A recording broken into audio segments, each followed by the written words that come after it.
السلام عليكم يا جماعة، عاملين ايه؟ يا رب تكونوا بخير وبصحة وعافية. هنتكلم النهاردة في تليفونات اوعى تشتريها ولو ببلاش. شوف لو مرمية كده اهو ما تاخدهاش. التليفونات ديت لا بتقدم قيمة ولا سعر، وحرام يدفع فيها فلوس.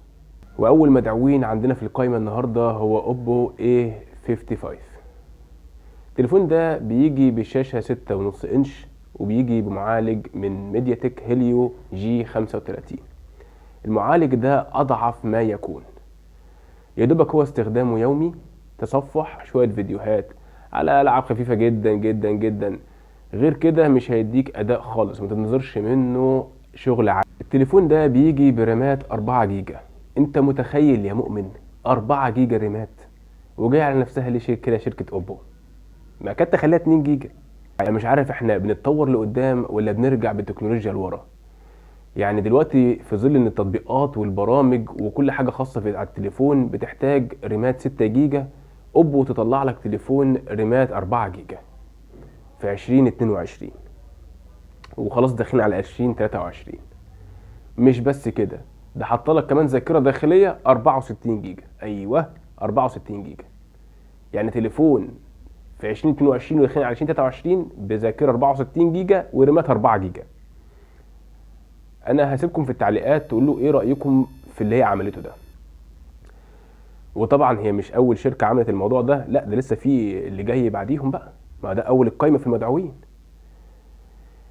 التليفون دوت برغم امكانياته الرهيبه، الرامات ال 4 جيجا والذاكره ال 64 والمعالج اللي اساسا ما ينفعش ينحط في تليفون، الشركه عرضاه على 5900 جنيه.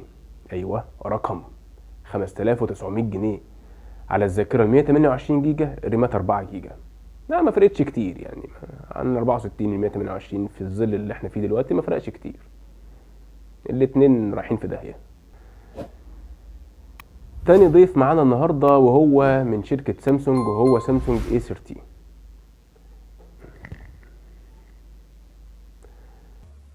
ذبابة رخمة. ذبابة رخمة.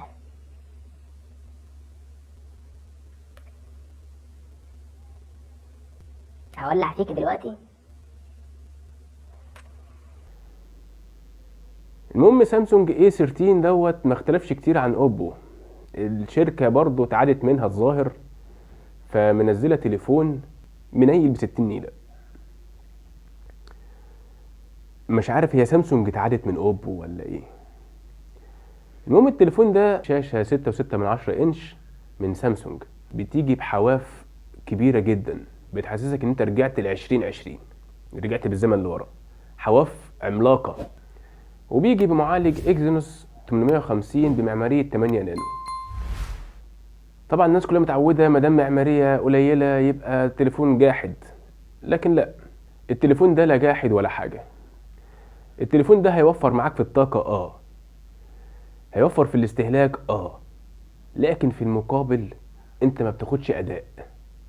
يعني برضو شغل تصفح عادي، فيديوهات عادي، العاب خفيفه، غير كده ما تنتظرش منه اي قيمه خالص.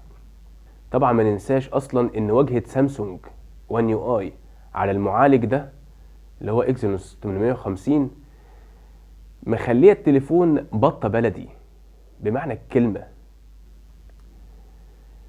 وطبعا التليفون ده برضو زي اخواته بيجي برامات 4 جيجا. هسيبكم تضحكوا في صمت. يعني سامسونج برضو منزلنا تليفون 4 جيجا وذاكره برضو 64 و 128. التليفون ده في الظل اللي احنا فيه دوت وامكانياته الرهيبه دي بيتكلم من 5000 ل 5200 جنيه. مش بعيد انا بكلمكم دلوقتي مع ارتفاع سعر الدولار يرفعوا سعره عادي. يعني تخيل انت كل ساعه تلاقي الحاجه بسعر، ما تتفاجئش يعني. فالتليفون دوت حدث ولا حرج في الاوبشن بتاعه الرهيب، وكفايه عليها لحد كده بقى، يعني كفايه على التليفون كده. تالت تليفون معانا النهارده وهو من شركه شاومي، وهو ريدمي نوت 11. التليفون ده بجد زعلني جدا من شركه شاومي. شركة شاومي اللي متعودين عليها ان هي تديك قيمة مقابل سعر وامكانيات كويسة جدا وتليفون كويس جدا. لكن في الموديل ده خيبت الظنون وخيبت ظني الصراحة، لان التليفون ما يسويش لا قيمة ولا سعر.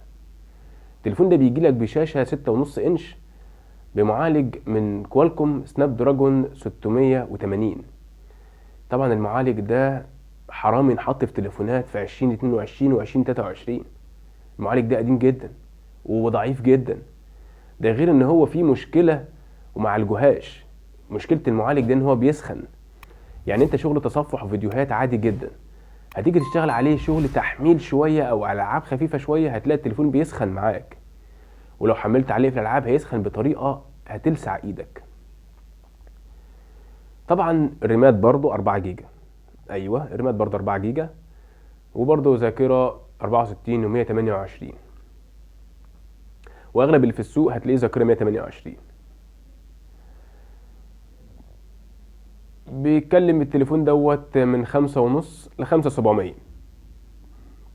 برضو ممكن السعر يطلع على حسب الدولار دلوقتي. ال3 موديلات دول حرام تدفع فيهم جنيه، تستنى شوية وتجيب حاجات هيبقى فرق عنهم بسيط وتشتري حاجة احسن بكتير. فالتليفونات ديت لا قيمة ولا سعر، ونصيحة مني ابعد عنهم، ما تشتريهمش ولو ببلاش.